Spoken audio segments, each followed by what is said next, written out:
Hi, welcome to another episode of Django Chats, podcast on the Django web framework? Still a web framework. Hi, I'm Carlton Gibson, joined as ever by Will Benson. Hello, Will. Hey, Carlton. Hello, Will. And today with us, we've got Adam Hill. We're really excited to have you on. Thanks for coming on, Adam. Thanks for inviting me. So we were just talking offline about your podcast, Django Brew. How's that going? It's going great. So this started after the Django Con in Durham. So my friend Sangeeta and I went to it, and I was just like, "Hey, we should start this podcast and talk about Django because there aren't enough of them floating around." And so it turns out that scheduling and actually making time to do it is challenging, and then editing afterwards is also time consuming. But we have put out a couple of them, and they're really fun to do. I don't know if anyone listens to them. That's not really the point. The point is just to I listen chat. to them. Okay, great. I'm always impressed with your production value as well. You have things like sample code that goes with the episode. And I'm like, whoa, sample code with the episode, that's a step up. Yeah, we try to edit them. We have bloopers at the end, which is honestly my favorite part because it just shows how silly we are and how bad we are at this. But yeah, it's been pretty fun. But the other day, I was asking on Mastodon if anyone knew how to make the editing a little bit cleaner and easier. And actually, I think Will, you, and a couple other people chimed in about off, I think is how you pronounce it. And it's sort of like a AI way to get rid of all the filler words that I am very prone to say, like ums and ahs and things Same. like that. So We had the creator on back in 2019. So we've been using it from the beginning, and he's still working on it, and it's still great. And I'm like, oh, do I still need to pay for this? Because there's tools built into Riverside and other things, but it's still better. It's almost like pre-AI, right? Yeah, because it wasn't. It's He's real yeah, AI. it's real. You can tell, right? I mean, it's better. Yeah, better. It works great. We also use Riverside, and we were trying to use their editing, and it was pretty janky. It didn't work as well as I wanted it to, and so, but this Auphonic thing works great. So yeah, I'm just pulling it up. Yeah, June 2019, episode 18. Carlton, you remember that 7 years ago? I remembered the recording, but like 7 years. Well, and I can say now, I remember the recording because he actually had a bad microphone. It was like the one time we were like, okay, if anyone just like don't give a whole speech, and for whatever reason it was slightly off. I mean, not that he doesn't know audio, but I remember having a sense of like, oh, I was slipping there. And I had to do a lot of an audio geek to turn up with like, decent kit, but no. Yeah. Probably now it would handle it, but I had to do I was doing a bunch of EQ stuff. Anyways, yeah, it's great to see the podcast. I mean, I'm curious how your journey will go because like when we started off doing this, I was trying to make it like NPR here in the US and make it just perfect.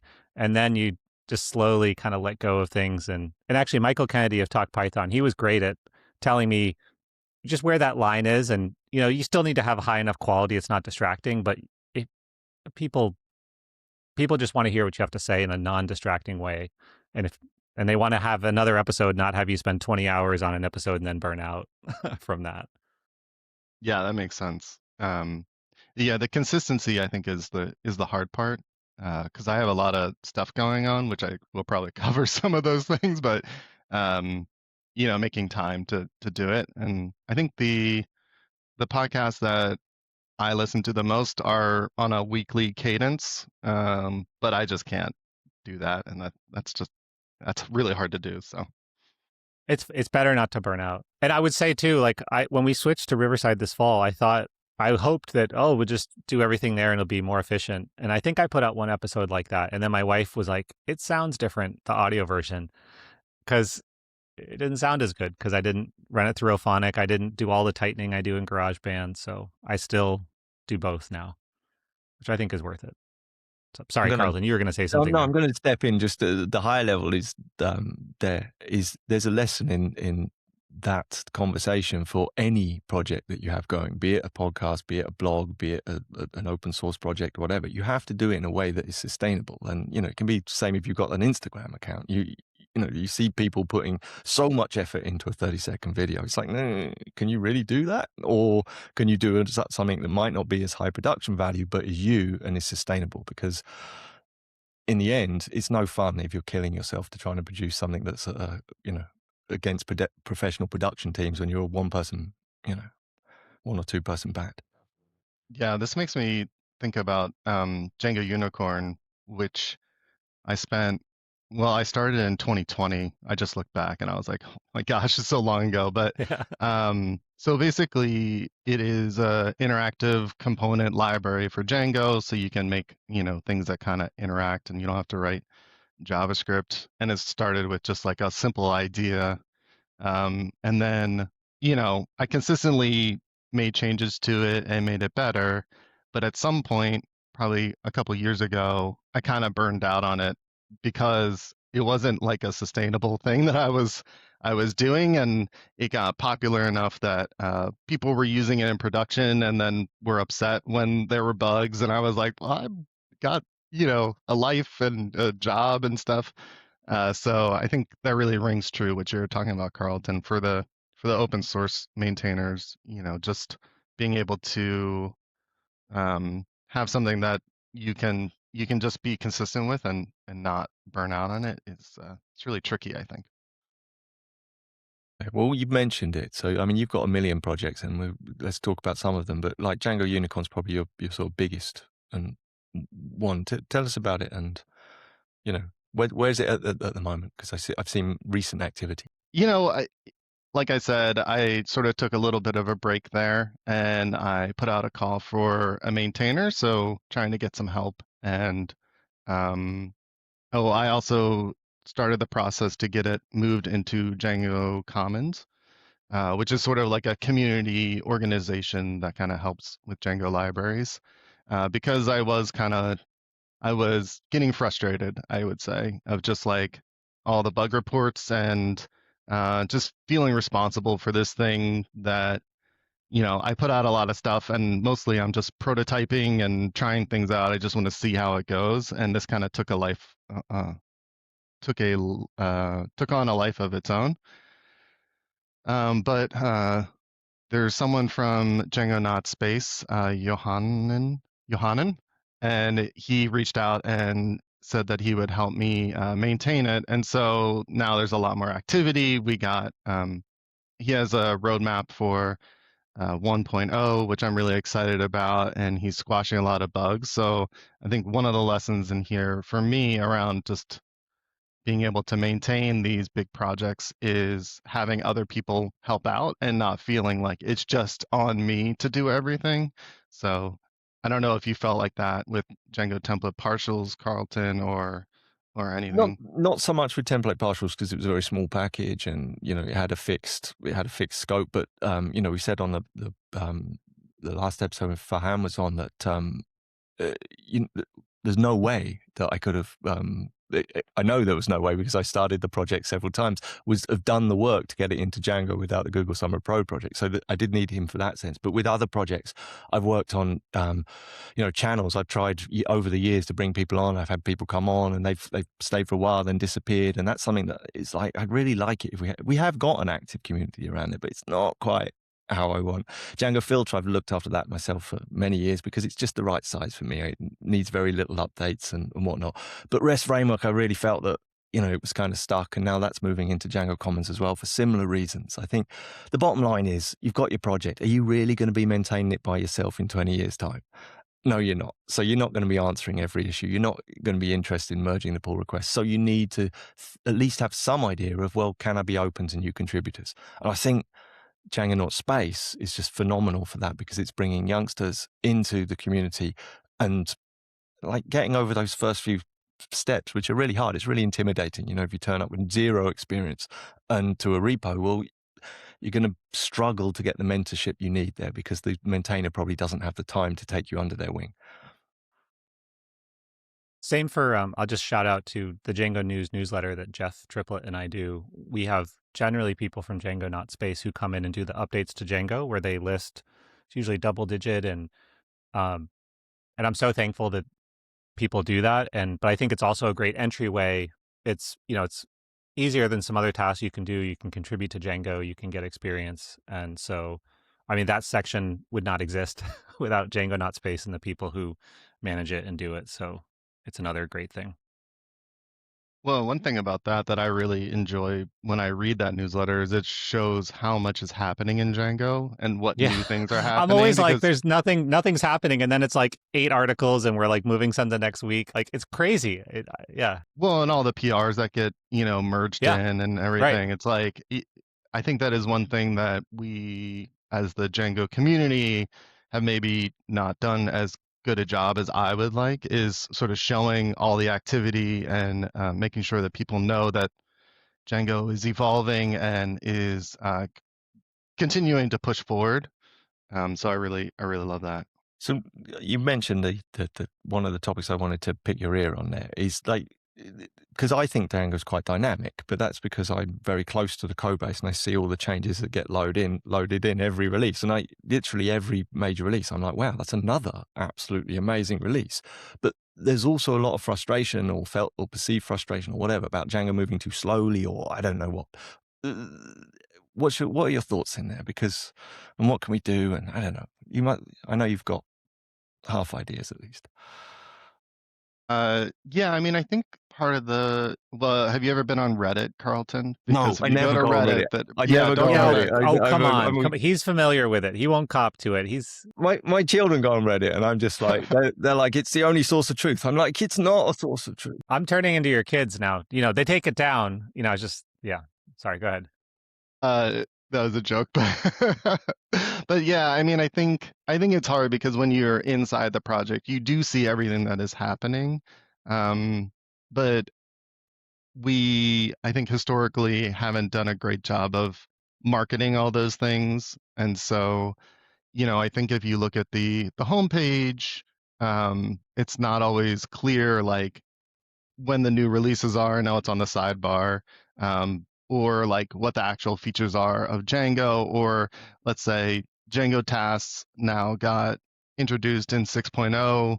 Like that should, in my opinion, be a lot of fanfare around that and just like here are the new features. These are the things that are getting pushed forward with Django. I know there's a social media working group. They're doing a good job of pushing some of that. But there are other things that I would expect, I think, from a major web framework like an email list where we announce new things. I know this is sort of like a I'm bugaboo, like a so let's quiet death over here. Keep yeah. going. Yep. Yeah. So I know that a lot of this has already been talked about a lot, and it hasn't happened for reasons. That's fine. I'm just bringing up that, I do think it would be beneficial for Django going forward. I think we should say it. I mean, I'll give a shout out Sarah Boyce, Django Fellow. She's giving a talk at this PyCharm TV Unplugged Day in about a month that you're going to be at Carleton. And her talk is titled Django Has a Marketing Problem. So we'll do our best to promote that. Can we show you mentioned the homepage. You've done some work on this. Can we talk about that URL link? Is that okay? I can share it Yeah, for yeah, people. sure. All right. So Yeah, I'm you going can to, put it in the show notes. well, I can do better than that. Can you get it on screen? God. Yes, watch this. Oh, Watch wow. this. Sorry, Like audio that. people. But It's Adam amazing. did all this work on this interactive, we'll put the link in homepage that looks, I mean, just look at it. Like, oh It's my okay. God. It's more than okay. It has everything we want, and it's, and I think, why don't things happen? Partly we have volunteers, right? We have a new board. We have new people there. Like, I mean, Jeff Triplett is the new president. He's doing tons of stuff. I think we just have a capacity problem. So we all agree or mostly agree on what should be done. And then it's like, okay, and who's going to do it? So Yeah, I mean, I think we talked about this on the last podcast episode that I was on, which I don't remember when that was, but I think the Django community is great, and I love that it's all volunteer and it feels very egalitarian. I do think it makes it hard to push big um, big features forward or big new ideas forward because it's a lot of people have opinions about things, and I think it's a little challenging.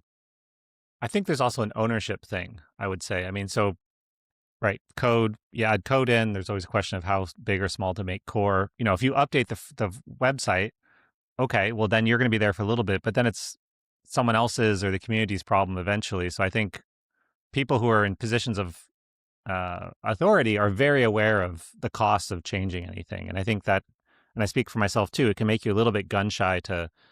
That's probably the wrong metaphor, but a little bit reticent to to do things because you're also immediately thinking of what's the parachute of obligations coming with any change. But maybe I don't know. Maybe DjangoCon Europe, we can get people to swap the link for this homepage and like put it up for a week and see what people So, think. so Maybe. the only thing I would say is like the homepage is just my first attempt of like, I think these are the things that should be on there. Yeah, I There probably should be some, back and forth with people who are interested and who have opinions about like, oh, this should be different or we shouldn't change the top nav because like now it's too hard. So I don't think that I have 100% like the perfect solution for these things. I just I made a Django forum post and I was like, hey, does anyone want to work on this? And there was a lot of conversation in there and not a lot of actual like, okay, and this is what we're gonna do. And my personality is wired to just like do things and then see what happens. And so that was my like, oh, okay, I'm just gonna make this thing and then see if there's a reaction and see what we can do going forward.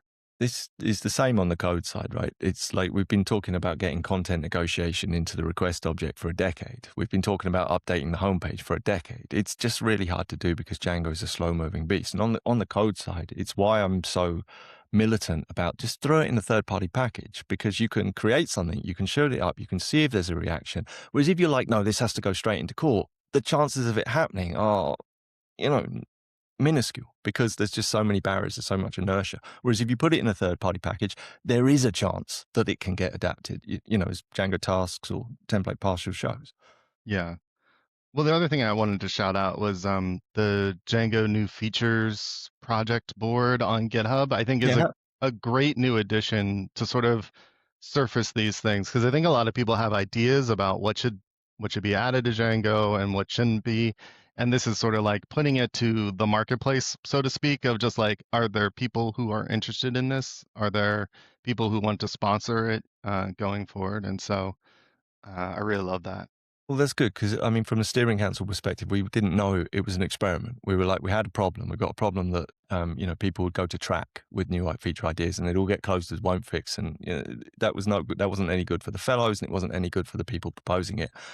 And so, we came up with this idea collectively and we refined it and, a lot of work went in on that. And it's nice to hear, that you think it's going well. here it is. We'll put a link to it, but it's God, the Django's. arguments we had over that mermaid diagram, I'll tell you. The flowchart. The flowchart I just flitted by in half a second. Yeah. Can we? I'll just while I have this up. You also have this Django API frameworks repo that's relatively new. Can you talk about that?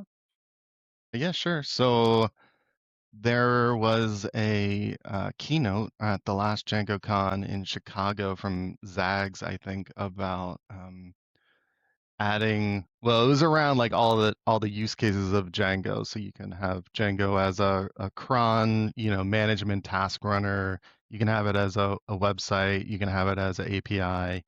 At the end, there were some proposals of like we should make REST API more inside of core. So the thing that comes up a lot is like, oh, why don't we just merge DRF into Django, which I have opinions about, but it's neither here nor there. But it made me wonder about all the different API frameworks for Django because I knew of three at the time. And so I wanted a way to basically see how they all worked. And I have benchmarks in there. I don't know if the benchmarks are super useful. I will say I was a little, offended in the podcast with Farhan when you were talking about, oh, benchmarks are only for beginner developers. I'm like, I think they're I think they might be beneficial for everybody, but that's okay. Um, You got to have them, but they're also useless at the same time, right? Yeah, I think the problem is that they are a nice thing to point to for people. And so I think it kind of comes back to my marketing conversation from before is like it's really good marketing if you can say like we're the fastest framework. And if there's nuance to that, it becomes harder to convince people to use Django. I'm not saying we have to be the fastest. I'm just saying like it would be great if we were, because that is a way to market Django to other We don't people. have to be fastest as well. We just need to be not load slower. Hmm. And Yeah. what I liked Come about on, the recent work, Carlton. Come on. what What was the I've recommend? really okay. So I've got a project that I've sort of I gave Carlton advice on naming for this. I've got a project that's in a Google Doc, which I'm like, okay, let's call it the Fast Django project, where I was lining up to do exactly these kind of benchmarks that I've seen Adam doing, that I've seen Farhan doing, that I've seen Andros doing. Andros, who's the creator of Django Live View, he's been doing these kind of benchmarks as well. And I was like, wow, that's amazing, because there's other people doing the benchmarks. I don't have to as my main things. I got, am I going to get to it? Not till later in the year, right? I'm just not going to get to this at all. But so to see other people doing it, but then to see like Farhan in particular, he sort of started it. He picked up Django, he picked up message spec and just created some serializers around message spec. And just by doing that, he was able to show that Django will run, as fast or, same ballpark as Fast API or all the other frameworks without making any other changes. Right. And it's like we don't necessarily have to be the fastest, but we have to be not loads slower. Yeah, And we just need to be close. yeah. And the big problem with using the last generation serializers is that we're always going to come out loads slower, because every time they do the field lookups, and it's just not, that's just not how modern approaches work. So anyway, I'm really excited to see all these benchmarks. I'm really excited. I was surprised when you jumped in, Adam, because I think of you as a front end kind of person, and then this is more back end, right? Yeah, this is I thought that was interesting that you mentioned that. I don't think of myself as a front end person at all. I do think of myself as sort of like a developer experience sort of person. Like I just want like a good developer experience, which I think Django has in some places, and then there are like paper cuts all over in other places. So I mostly try to think about like how can we smooth out the first person who is starting Django, or the person who like creates a lot of Django apps. Like I make a lot of Django apps and I copy and paste the same thing everywhere. I'm like, there's probably a better way to do this. Yeah, no, fair enough. Why do I say you're a front end person? Because Angles? Can we talk about angles? yeah, let's drop angles in at the end of the list so Adam can spin off on it. But like, you've got your unsuck CSS site, your unsuck JS site, you've got Django Unicorn, you've got, and then Jangles, DJ Angles. Tell us about that one, Colin. Like, Yeah, so DJ Angles or Jangles, I guess. it rhymes with Spangles if you say Jangles. Yeah, so, I like that. And you can do little sparkle hands after it. It was, I was looking at Django Cotton, and so that's another component framework on top of Django. And they had added a nice like HTML. It looks like an HTML element. It's like C dash and then whatever your component name is. And I looked at that and I was like, well, that's interesting. Like, I wonder how they did that. And it's basically um, uh, a template loader that looks at HTML and then converts that to a template tag, a regular Django template tag. So you don't have your curly and then the percent Django, normal Django syntax. And as what happens when I look at things and my brain starts firing, I was like, oh, like I wonder if we could just do that for everything, for every Django template tag. And so that's sort of how it started. I was like, well, it can be, bracket DJ dash and then include, and then whatever the name of your include is. And so I started with all the Django template tags, the built-in ones. And if you look at it, it looks just like HTML syntax. It doesn't look like Django template language at all, which I think is kind of nice. It gives you your syntax highlighting and everything. It just everything kind of works. You don't have like indent and dedent problems, like because it, normally it doesn't know where things are.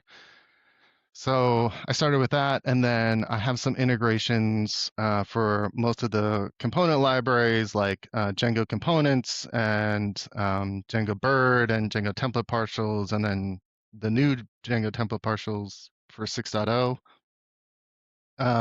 So you can use those as you want to, and then there's like a smattering of other things inside that library. Just everything that's basically template focused, um, ways to call code without making a temporary or like a smaller template tag.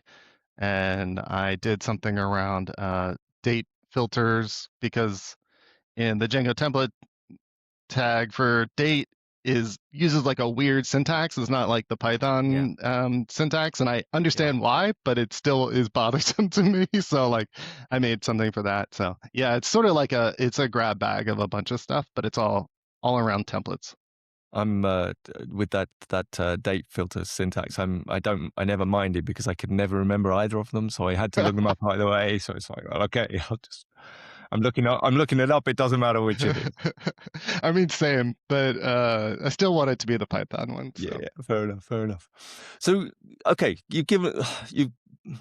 So with that whole Django thing, like what are your kind of what does Django need in the front end? Because another part of that keynote that you mentioned from DjangoCon US was that Django needs a better front end story. And you know, do we need to tie ourselves to Vue or I React? mean, I would say no. I think this is where community kind of can step in and help shape those questions. I think I've listened to you long enough, or both of you long enough, to be like, I don't think we should, tie ourselves to React or Vue or Angular or some other, Whatever this framework. is, That yeah. that seems like a bad idea. I do think probably we need a way to, inside of core, call out to other libraries. The way I was thinking about it the other day was, there's database backends, right? So core doesn't need to support, I mean, I know it has like Postgres and SQLite and things like that, but you can have a database backend that is a third party library and it calls out to that and that's what it uses. So there's an API inside of Django that says like, this is how you deal with front end projects or front end frameworks, and then it calls out to those things. That's So interesting. Yeah. I use Django compressor a lot. It's kind of like the filters, I think, idea, but I don't know if there's any appetite for having something like Django compressor. I know there's Django pipeline. There's a couple of sort of like asset management things. So core functionality seems useful, but like tying to something specific doesn't to me. So, I mean, compressor is a good example because I've been using compressor forever, like literally forever. And I've used it with jQuery. I've used it with Backbone. I've used it with Ember. I've used it with React. I've used it with sort of Webpack, with Vite. I've used it with Elm. I've used Run Tailwind through it. The list goes on. And the trick is it's got this lovely preprocessor setting where you can just add your media type for whatever X Tailwind, and then you can give it a command that it runs when it finds that to run the Tailwind backend or whatever it is, the Webpack constructor you've got going on. And that turns out to be really, really, really lightweight and really, really flexible. And it's not that Django Compressor has to have support for React or support for Webpack or support for Elm or support. It's just that you essentially shell out to the tools, and that lovely ability to just define how you shell out in a very lightweight way has meant that it's been sustainable for me for a long, long time. Now, Django Compressor needs to handle imports and import maps and all these newfangled things that ES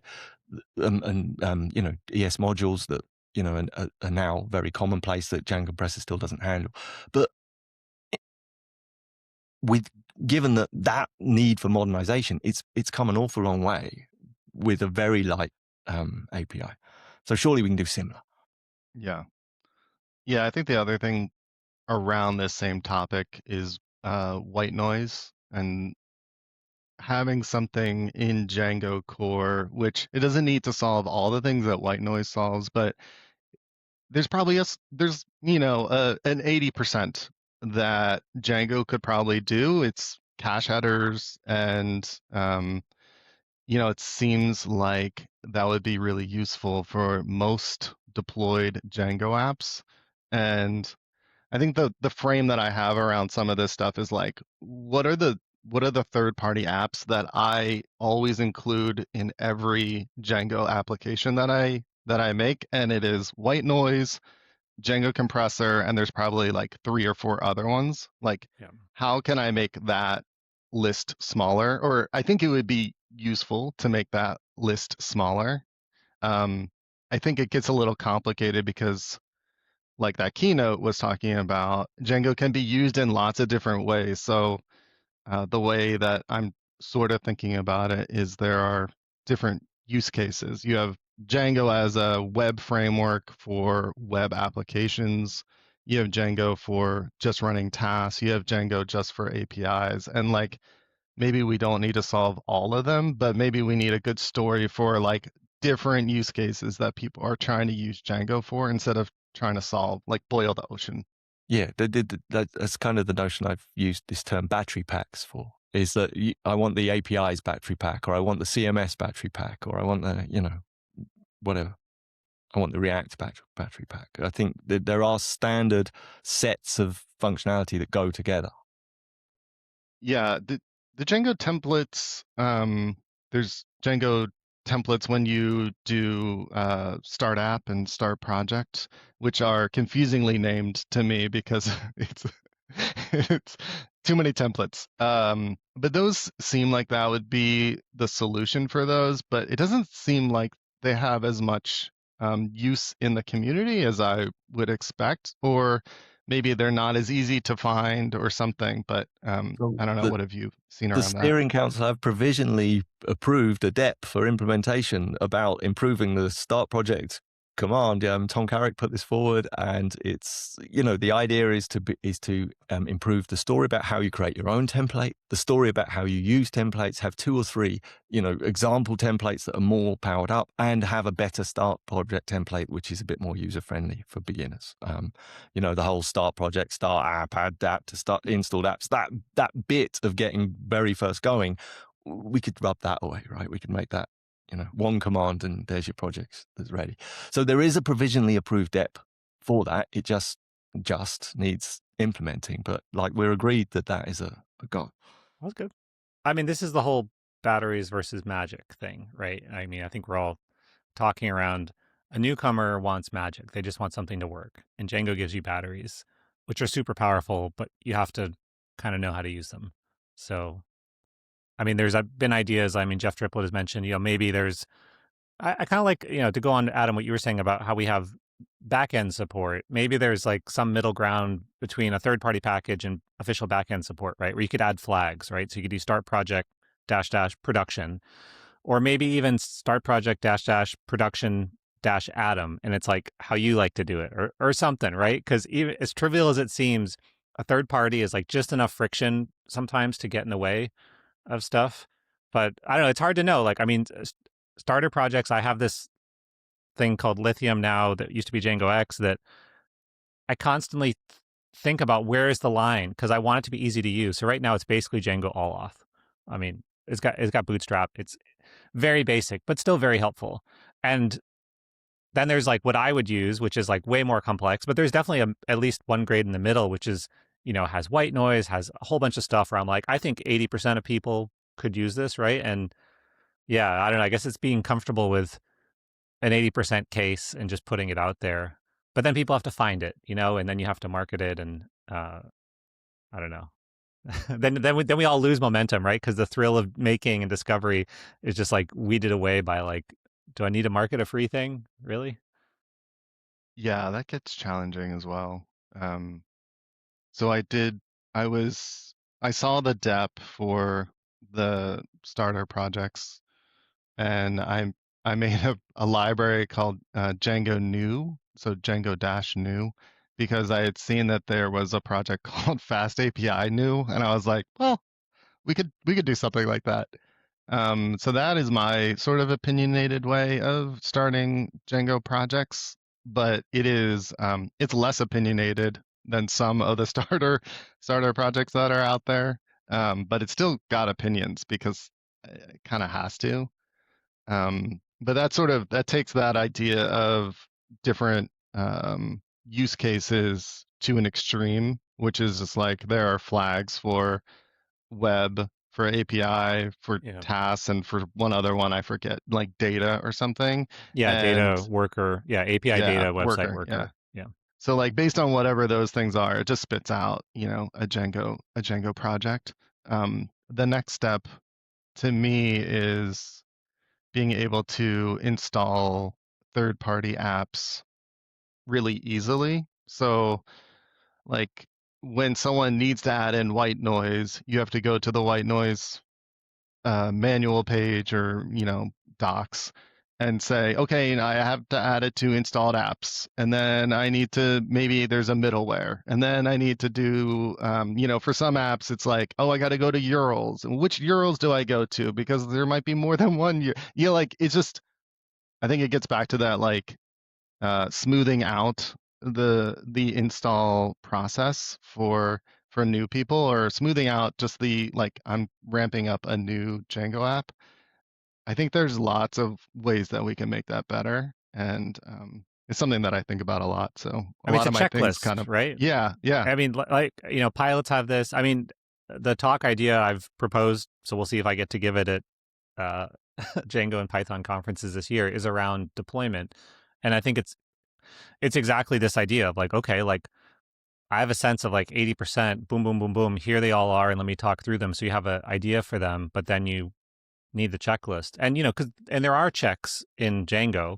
I'd say most people have no idea that that check exists, but, I want to finally put some effort to being like, there's not a lot of argument around, like, you got to handle your static assets. Like, a lot of people use white noise. If you don't want to use white noise, you can do something more custom, but, just go down the list of, I don't know, it's 10, 12 things, at least so people can look at it and see what are these ones. Because I think the other issue is a lot of people, all three of us create a lot of new projects.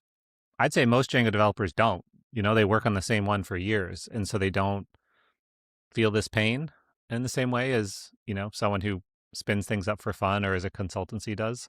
That's something else I'm very aware of. There'll be, yeah, steering council members sometimes who haven't started a new Django project in years, right? I mean, they're still working on Django, but they're feeling different pain points.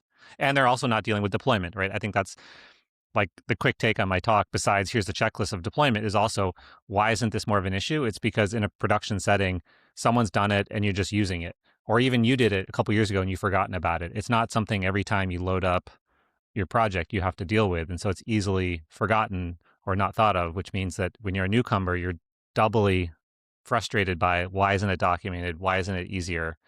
And it's because it's not, it's not like fiddling around with your views, which I do every day. Yeah.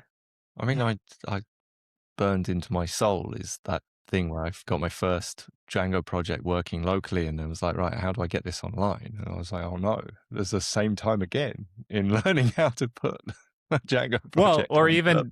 even something is, I still make this mistake of, I have it working locally, I deploy it, and then I go in and like, I didn't do the command to migrate the database on production, because I'm like, wait, why doesn't it work? It's like, oh god, now I have to like migrate the do all this stuff. Yeah, if you're not doing it all the time, you lose that sense. No, okay, Adam, you've got several more projects. I want to talk to you particularly about Coltrane, because I think Coltrane is quite a cool little beast. So tell us a little bit about that, and how's that going? Yeah, so that was born from I needed to, or I wanted to basically have markdown files inside of a Django app and have them render as HTML. So that's how it started. I had a lot of side projects and I would write documentation, and it didn't really need to be formatted like super well. And I wanted to just write it in Markdown and then show up on the site easily. So there is a Markdown renderer inside of there. I've switched between a couple, but that's how it started. And then at some point, I sort of started thinking, oh, I could take all this markdown and I can make a static site out of this. Instead of being inside of a regular Django app, it would just render out as static HTML.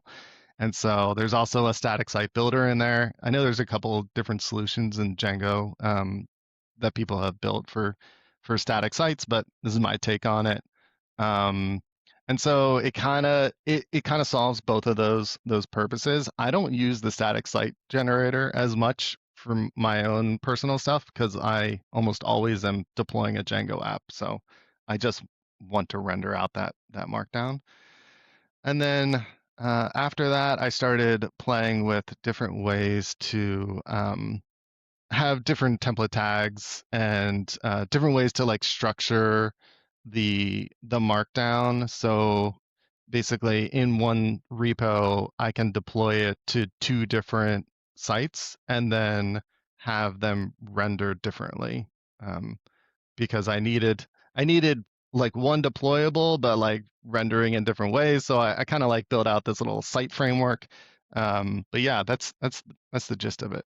So it's like a full multi-platform content management system based I on. mean, I don't know if I'd call it a CMS, but it's pretty close. You can have you use like template hierarchies and stuff like that, and you can build it out.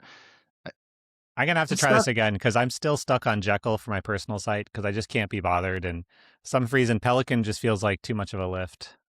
Well, so yeah, so the initial thought was from who is the guy who does the CLI, the rich and is it Will? Will, Will. yeah, Yeah, on Twitter at some point, Will was like, I want to use Python for my static site, but I don't want to use Hugo or Jekyll anymore. And so I was like, well, I mean, Django can do all this. We don't need to like rebuild the wheel.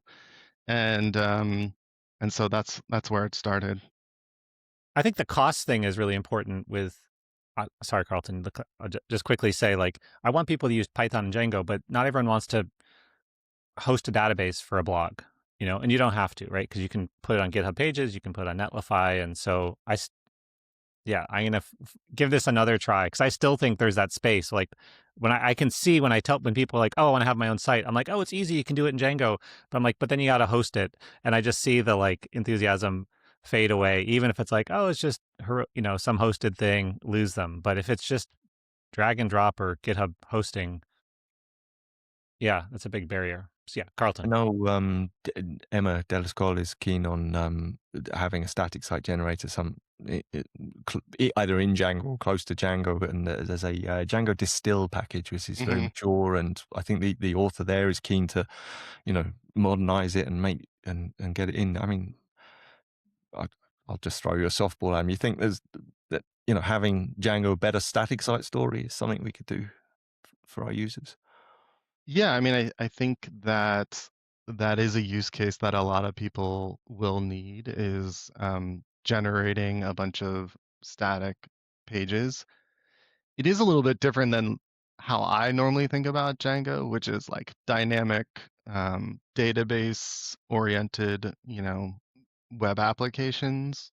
But there is probably a set of people that would really benefit from just generating HTML and throwing I it mean, out there somewhere. the thing is, once that's done, you can stick it out there, and 10 years later, it'll still be working exactly as is Yeah. without running And a you could put process. your RSS feed. I mean, I was posting something on the socials yesterday about how I'm, reinvigorated by RSS.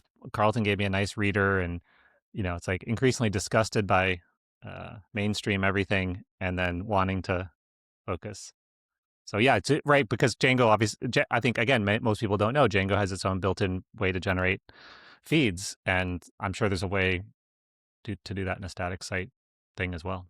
And then Yeah. you're there, right? That's all you need. It's like, oh, you got your feed, you got your pages hosted on something simply, and good to go.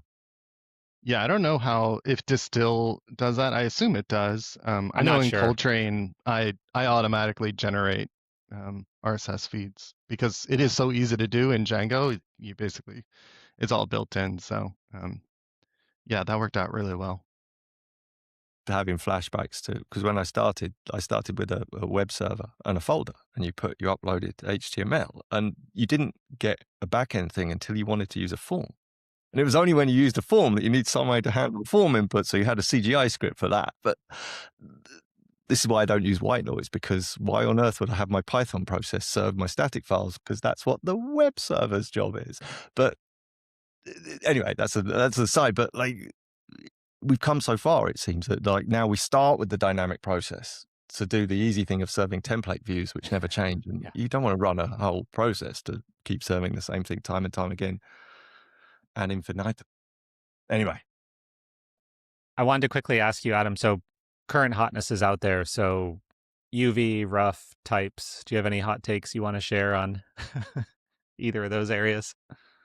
Fine if you don't, but I mean, I don't think it's a hot take at this point, although Carlton might disagree with me. But I think UV has sort of won the Python packaging war. I don't know. I wouldn't call it a war.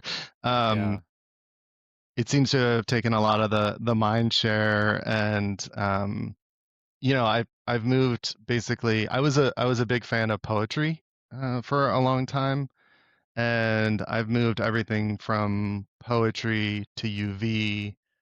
I've moved everything from black to rough, and I'm in the process of moving everything from MyPy to TY, which is the Yeah. new The new Astro one. Astral one. Yeah. And I'm not saying that they're perfect or that there aren't, like, I have my own concerns about the longevity of those tools and how they're going to play out long term.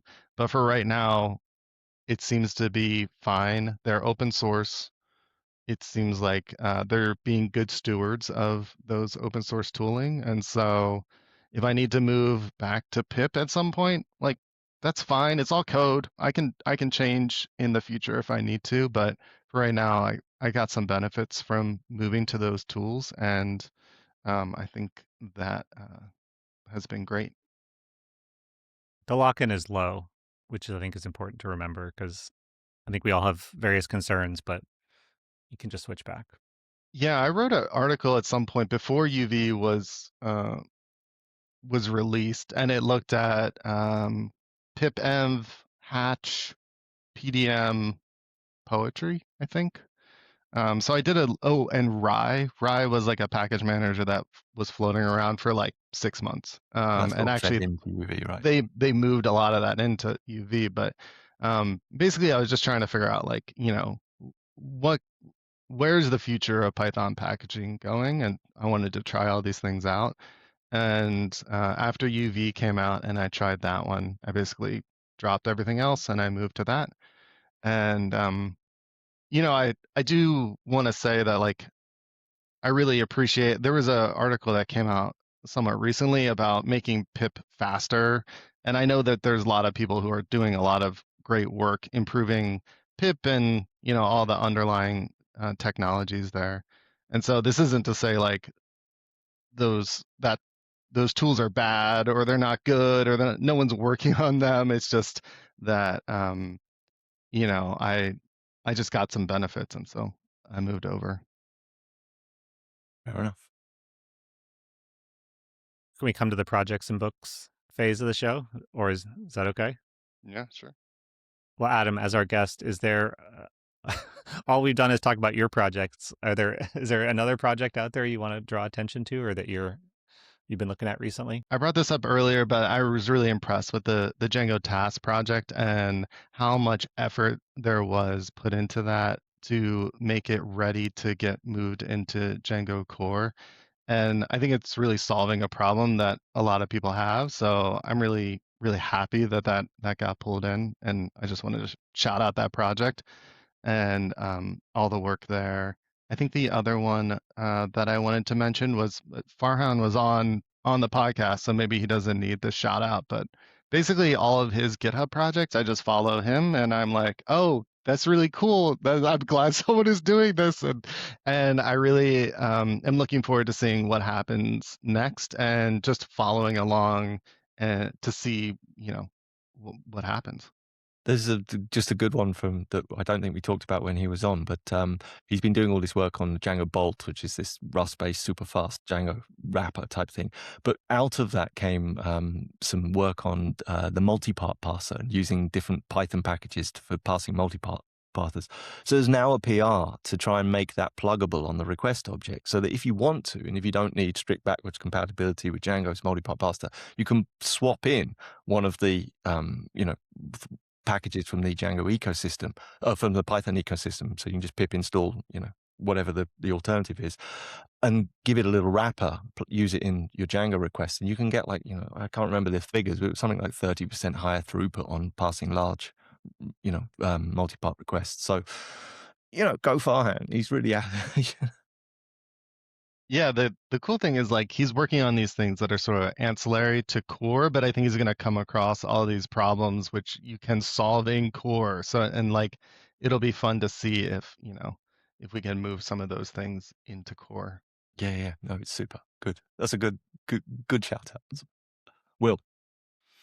Okay, I'm going to shout out La Suite Numérique, which is this French existing project of trying to open source and have non-corporate versions of all the infrastructure your government runs on. They heavy users of Django. They contribute to Django.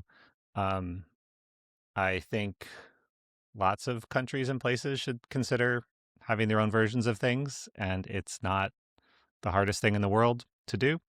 So pleased to see that they announced, I think publicly, they're going to try to switch over, I think all of it or most of it in the next year or two. And I would be very surprised if other countries do not do the same, for all the reasons everyone can imagine. So cool to see that, and cool to see it's Django and it's using all the modern stuff out there. Carlton, what's yours? Very good. Okay, so I'm going to call out a project from Jamie Matthews, who was the co-founder at Dab Apps. Who'd had him on the show before. He was influential in the early days of REST Framework. But he's published an online guide. It would be a book, but it's online. It's free to read, called Django Rapid Architecture. So it's at djangorapidarchitecture.org. And it's basically how Jamie does web apps. And it's, he's very function based, about compositionality, keeping things clean. He's anti-type hints. He's like, come on, every Django developer knows that a request takes a response and it gives back takes a request and gives back a response. You don't need to type in that. He's got his views. It features the absolutely amazing Django Readers package, which enables you to kind of compose the exact queries that you want to make from the ORM, and it handles the selecting just the fields you want, and it handles your prefetch related for nested queries. It's just beautiful. I use that a lot. So go check it out. It's a very experienced Django developer with 20 years of experience using Django, telling you how they do Django. So it's worth a read. Django Rapid Architecture. Yeah, I should read that again. That came out a little while ago, and I remember a month or so ago, maybe he made it. Okay, not that long. Django Readers has been out for a couple of years, 2-3 years now. It's just gold dust. It really is. Yeah, I think go on. I would say I think it came out like over Christmas or something. So I remember seeing it and looking at it and being like, "Oh, this is gonna be great. I need to really focus and look at this." But it is good. It is good. I don't, there's obviously bits where it's Jamie's opinion. I don't agree entirely with him. So when we get him on the show, we can argue about those little bits again. But yeah, when somebody of their experience gives you, this kind of breakdown of how they see it, that's always worth a read, whether you agree with individual points or not. And that's a chance to shout out another package you have, Adam, Django-FBV, which is things around function-based views and trying to make them not class-like, but less annoying to use. Yeah, that's one of the packages I install for every Django app that I use. So nice. I use it. Yeah. All right, books. I'll go first. A River Runs Through It by Norman MacLean. This is, again, my trend of trying to read fiction. If people haven't read it, I think it's one of the great American novels. It's really more of a novella. They made a movie about it. But fathers, sons, kind of Hemingway-esque, just if you're in the right mood, amazing. And I think underappreciated for how good it is. Well, Adam, you go. So I watch a lot of movies, It's sort of one of the things that I tend to do as a hobby. And I watched a movie called Nightmare Alley, and it was by Guillermo del Toro. It was released in 2021, but it was based on a book written from 1946 or 40, yeah, 46. And so I recently read the book. It's about sort of a scam artist, I guess I would call him, who joins a circus, and then kind of his progression, and then he continues to be a scam artist, and then sort of gets his comeuppance at the end. But I don't know. I really enjoyed the book. It sort of has what is it? Is it like Clockwork Orange, where they like make up words, but they don't tell you what the words are. It kind of does that a couple of times, where you kind of just have to piece things together based on context of what they're talking about. But yeah, I really enjoyed it. So it was good. Very good. And well, I haven't been reading a book this week. I've been mostly just reading the newspaper. But it's not the particular newspaper. I get a couple of newspapers. I get the London Review of Books, which comes out twice a month, and I get the Le Monde Diplomatique, which is once a month. And the key there is that they're slow.